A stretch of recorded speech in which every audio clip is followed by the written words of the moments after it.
All right, we're off with another session in promoting the California MTSS in partnership with Canvas. All day today is really just designed to amplify the stories of educators leveraging Canvas LMS to support really high quality MTSS, which is the foundation of a strong, equitable first time instruction. And what better way to discuss this with two fantastic educators, Rita and Sterling from Del Lago Academy there in California. Ladies, thank you so much for joining me. I can't wait to find out more. I told them before the session, we kind of get a chance to chat right before we go live about my experience with PBL and just a fantastic way to really capture a project-based environment. And I think those that do PBL really well love it. Those that have never done it before are scared out of their minds because there is a little bit of a control piece that you might have to give up a little bit on these project-based learnings and curriculums that are developed. So I can't wait for you guys to get started. Again, if you're joining us, Facebook, LinkedIn, YouTube, Twitter, all across our social media platforms, we will be posting very shortly a link to what we are promoting today, which is the MTSS Professional Learning Institute, their conference coming up on July 20th to July 22nd. The link will be a registration page that will allow you to be a part of this year's theme, which is Know Me and Include Me. So with that, I'm going to turn things over to Rita and Sterling. Thank you guys so much for joining the live stream today. And we really hope that our viewers, if you have any comments or questions, please interact with us in the comments section on the live stream. Take it away. Thank you so much, Eddie. I'm going to go ahead and share my screen now. So when I need elevator music, if anybody wants to sing or dance here while we wait for Sterling, this is always a good time to do that. All right. And the infamous last words, can you see my screen? Yes, we can. Wonderful.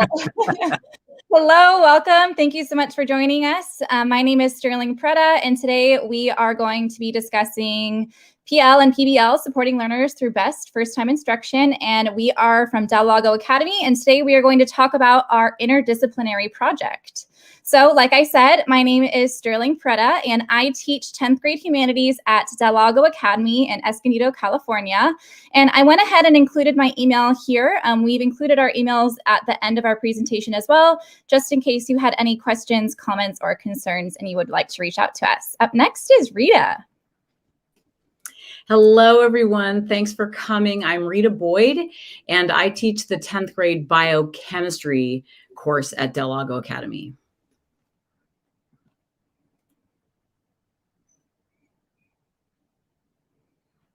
Okay, and Rita's going to go ahead and talk about our 10th grade interdisciplinary project and just provide a quick overview for us. Awesome. Thank you so much, Sterling.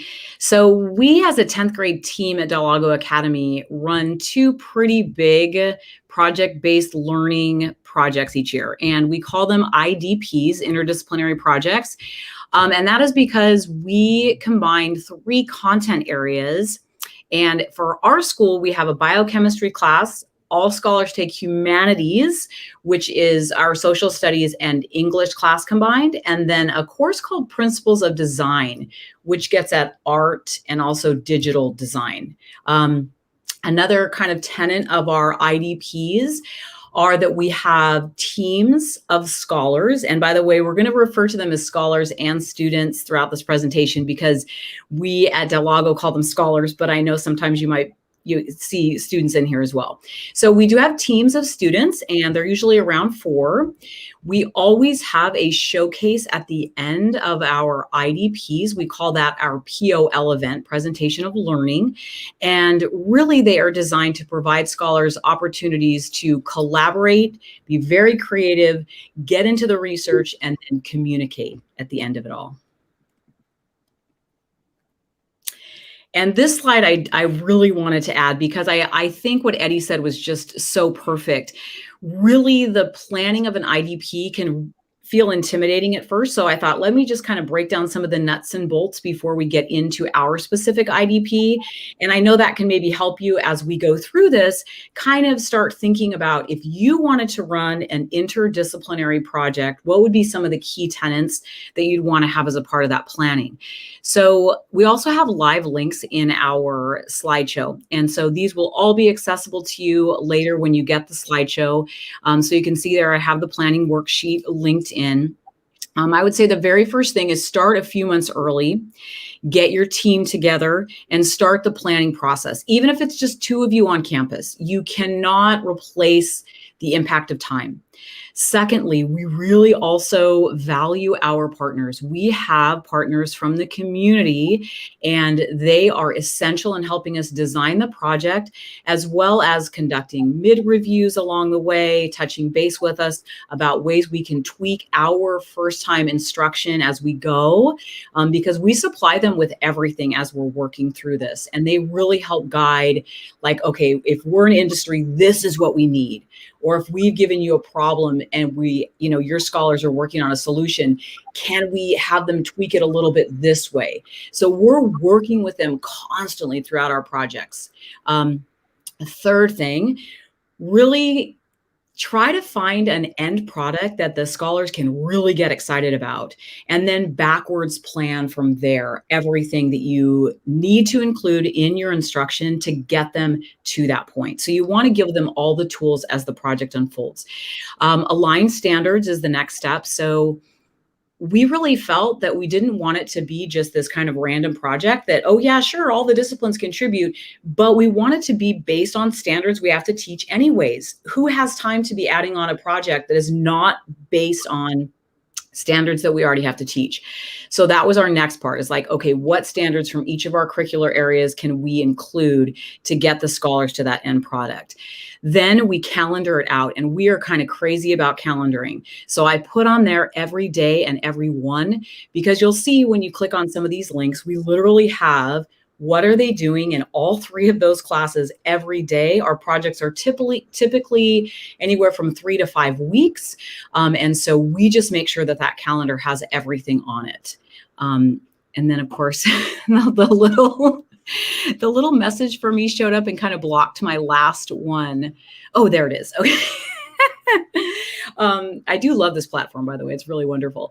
The very last thing is we launch with a bang. So we want to get everyone involved. We want students to be like, yes, we are going to create something that's going to be usable in the real world, showcased at our school, that we're going to be proud of. We're going to wear ties to present it.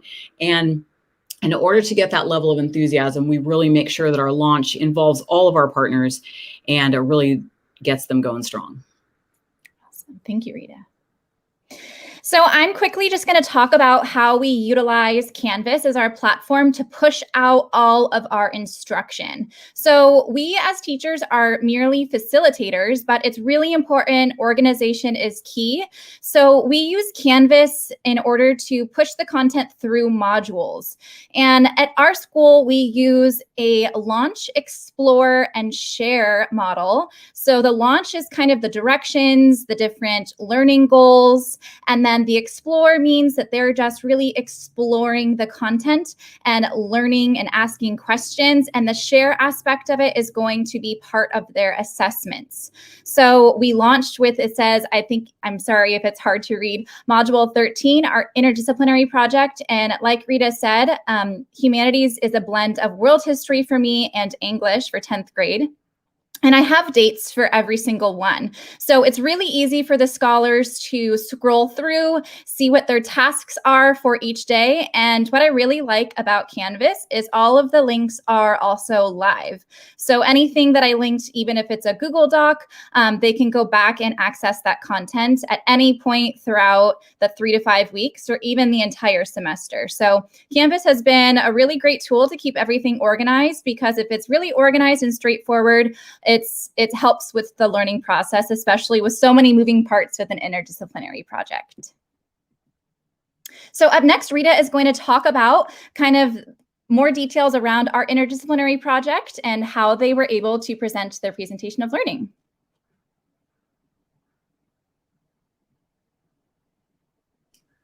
There we go. We decided to highlight the IDP that we did in the fall because, we were all virtual. And normally when the scholars are at school, they have as their fall project the building of a third grade museum project. So they actually have this physical structure. The third graders come in. There are partners, third graders and third grade teachers from the surrounding schools.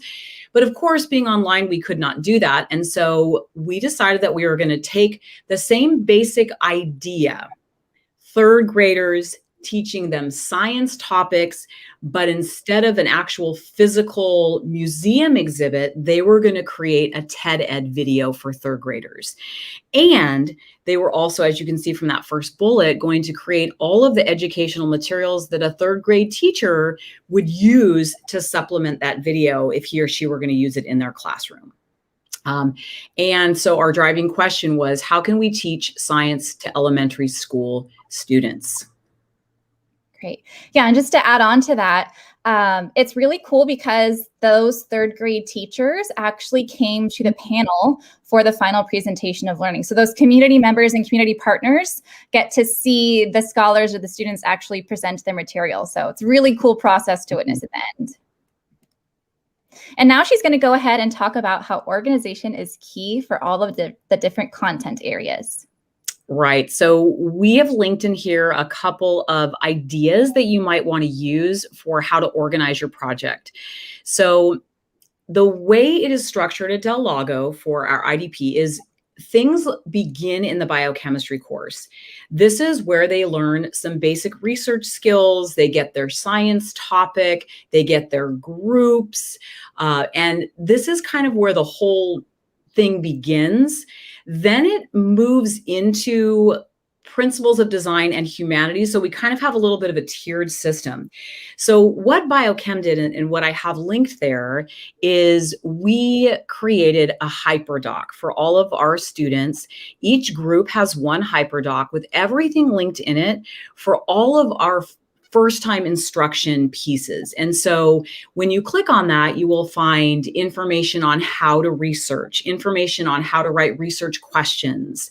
We also have like finding valid sources, and then also all of the instruction around script writing for scientific terminology, how to use more complex ideas and break them down for younger students. Everything they would need, really all the tools are in that hyperdoc. Also in that hyperdoc, because we decided we wanted to have one place for everything. So we also have a daily log in there for students to keep track of exactly what they're working on daily, as well as their weekly teamwork evaluations. So when we say organization is key, really, honestly, we feel like this is one of the best tools.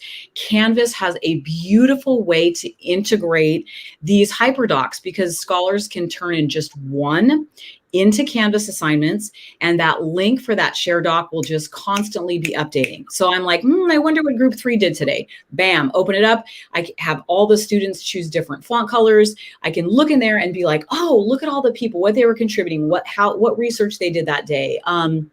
Did they watch my little video? Yes or no? Did they answer a couple quick questions? It is this great tool to just constantly keep in touch with them without them ever feeling like you're micromanaging them, because this is their project. You launch it, you give first-time instruction in snippets as you go through, you refer them to the doc, but you really are facilitating. You are not in there being like, okay, today everybody is going to be doing this exact thing together lockstep. It's not like that. It's just pretty much set up where they can move through it at their own pace. You stop them along the way to give them certain certain pieces that they have to have. So sorry, I don't want to go on and on about it. I could all day because I just love these projects. But we also have linked in there the sample calendar from humanities that they give them.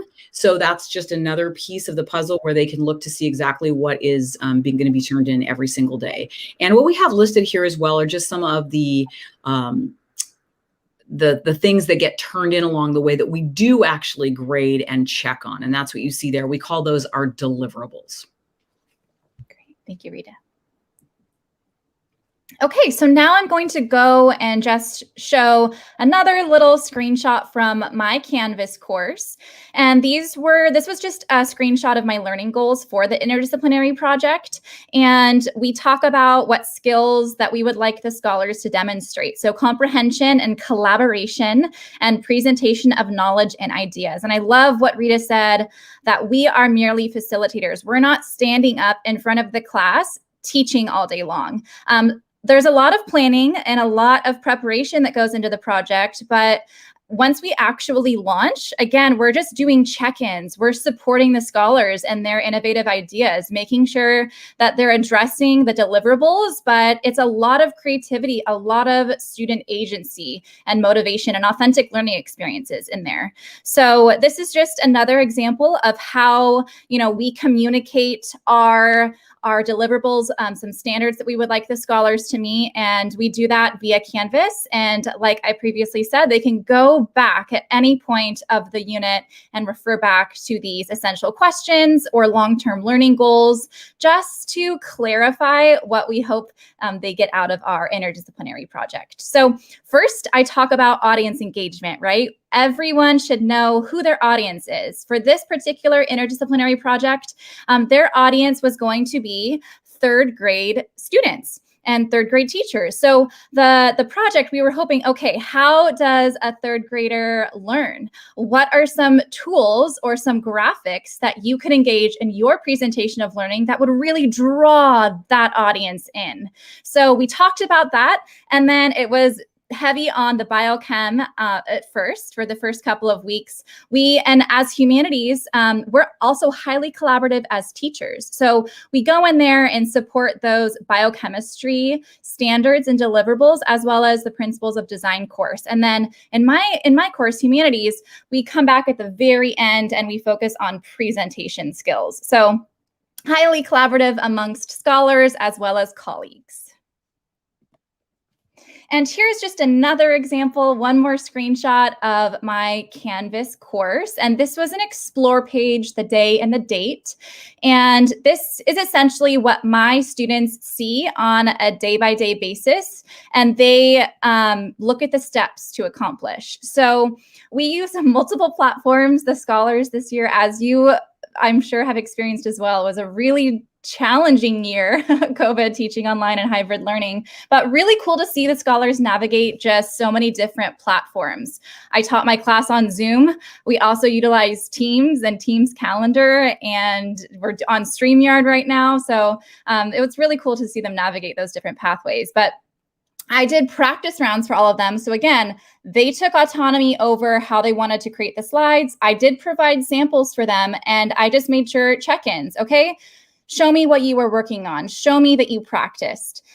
So in there's a link of the competency directions. Our assessments are called competencies, and the rubric. And I will go over and link those for you later on in the presentation today.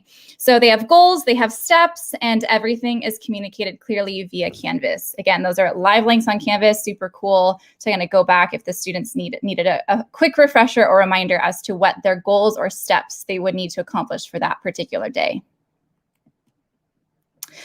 So once they have done research, once they have created a whole lesson plan for a third grade teacher to utilize, they had also created a third grade TED Ed video on a variety of different science standards. So this is just a quick screenshot of one of my village groups. They talked about, why do fish have gills and mammals do not?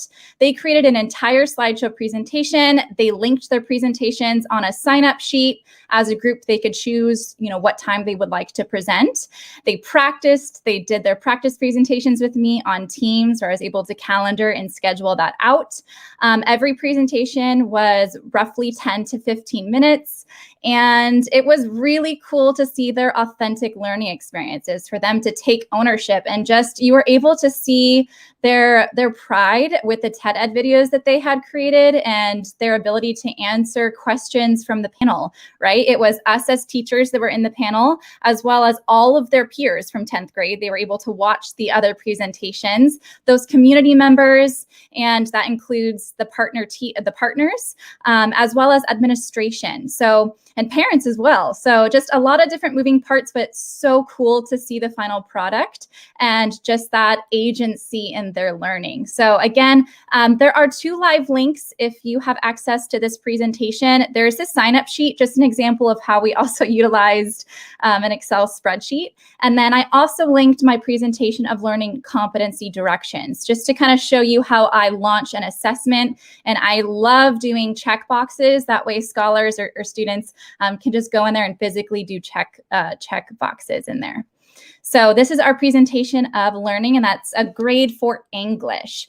So all of us do grade different aspects of our interdisciplinary project. Okay, and now I'm going to talk about student agency and assessment.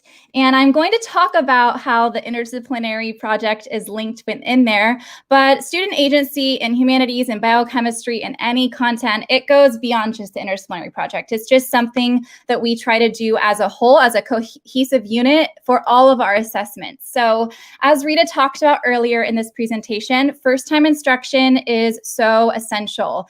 We as the teachers, we're like coaches, we're facilitators, we're teaching core standards or core content that we would like the scholars or the students to really grasp and have that be relevant teaching material. We want to get the students excited to learn. We want to get the students motivated to demonstrate higher levels of learning. So building upon their students' prior knowledge, really assessing where each individual scholar is at, and then building that into your first time instruction. But after you have presented the deliverables, the standards, what you want the scholars to get out of their learning, then we have some voice and choice built into there. And voice and choice, they're just merely opportunities for scholars to advocate on, what they want to get out of these learning standards. So lots of opportunities for students to express their interests, maybe express how they learn, how they demonstrate their understanding of a particular unit or subject.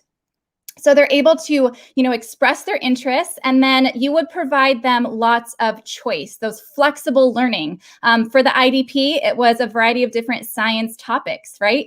In their voice, they took a Google survey. Hey, what science topics are you interested in? And then we would assign them those topics. That's their voice. Once they had expressed their interest, the choice for the flexible learning, we as teachers know the relationships amongst scholars. So part of the relationship building here, multi-tiered levels of building engagement here.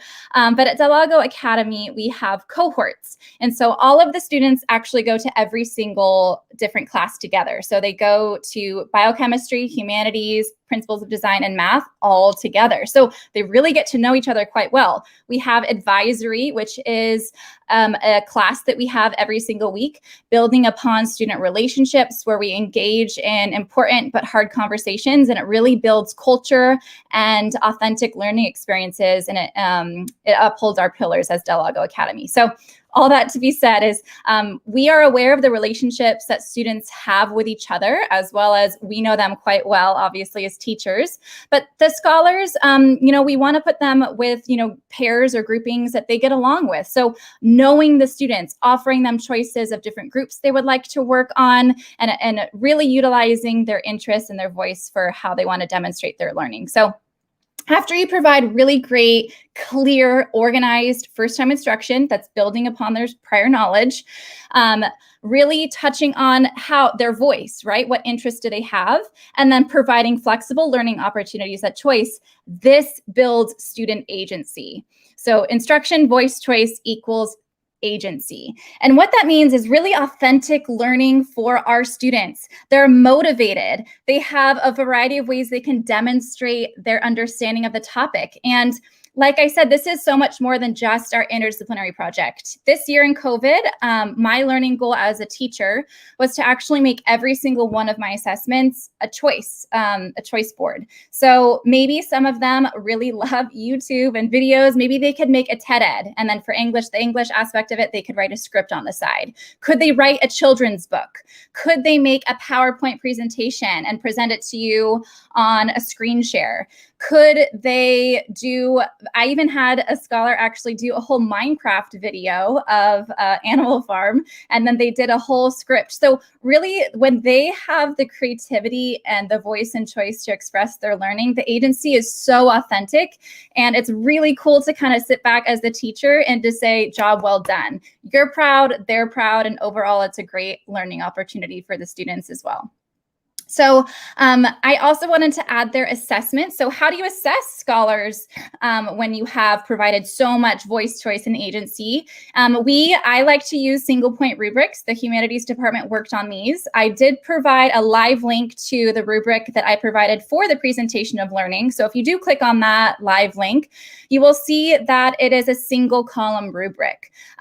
We also do standards-based grading. I think that's a whole other conversation, but we would love to answer questions on, but a 2.5 is essentially a C. So can you meet these basic standards in this middle column? This is like the bare minimum you would need in order to demonstrate your learning. And then a not yet is on the left-hand side, meaning if you didn't meet the standards, I'm going to provide you feedback as to why you didn't. And then on the right-hand side is exceeding the standards. So if it is a B or an A, you would talk about how they exceeded those specific learning goals on the right-hand side. That way, the rubric is really individual for every single scholar. So yeah, first time instruction, voice, choice, agency, and assessment. And again, those are live links for you in there.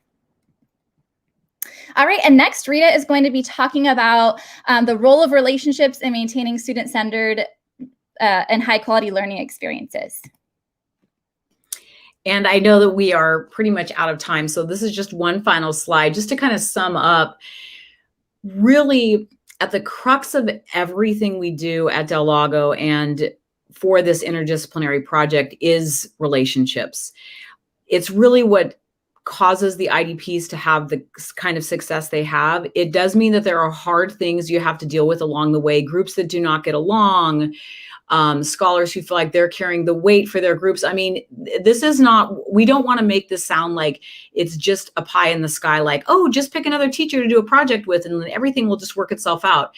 So relationships are, you have to be ready for all the relationship dynamics that come into these into these interdisciplinary projects.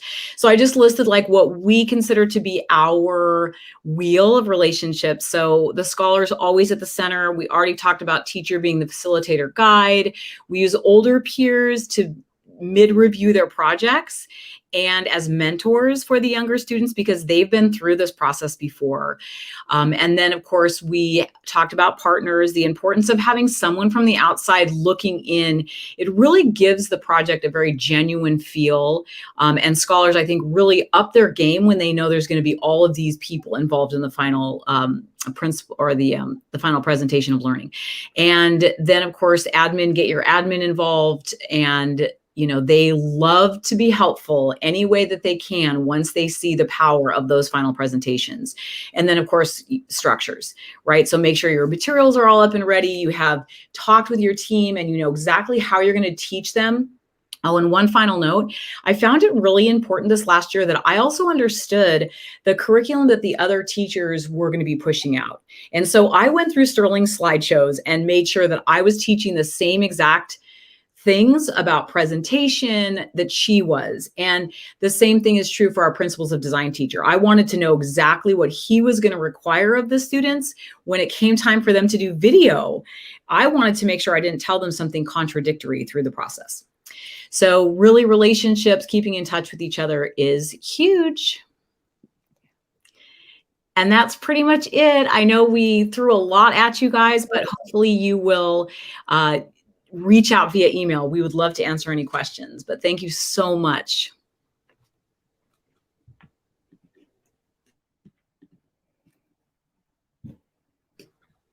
There are reasons there aren't a whole lot of questions in the chat. Usually I try to take a look before the presentation's over, and it's because fantastic presentation, right? No one has questions at the end when the teacher does their job correctly, and it's very clear that you all did a fantastic job. Lots of comments coming in on YouTube from Kristen here. Love that this all ties into the UDL. Also, it's so amazing to hear what's being done at Del Lago. Allowing this voice and choice will really empower our learners. To me, it's always fascinating how all of these learning modalities kind of intertwine each other, in certain ways. There are tweaks here and there. But there's been a lot of love shown for Del Lago here from what you ladies have presented. And as I said before, PBL is very near and dear to my heart because of, the resources that I was, made available in career and tech education. We did put a link to their resource in the chat below, as well as just general promotion today of the MTSS Digital Learning Showcase and their Professional Learning Institute coming up here on July 20th through the 22nd. This year's theme, Know Me, Include Me. That bit.ly has also been shared in the comments and chat below. If you have a chance, please, absolutely. Here we go from ER. You guys are great. Thanks. Fantastic folks coming into the chat. But please get a chance to register for that conference. As always, we're here all day long today. And the next session coming up at the top of the hour, we'll discuss building community and relationships through an LMS. I have a hint. Probably Canvas, and can't wait to talk more with those folks. Toby Espley looks like from the OCDE back to the Orange County Department of Ed. Can't wait to learn more. As always, ladies, thank you so much for joining us today. If you're joining us on Facebook, YouTube, LinkedIn, Twitter, wherever you may be, share, like, comment, do all of the things so that your network knows some of the great things they're doing there at Del Lago. What a fantastic session. Join us next time, coming up in about 30 minutes.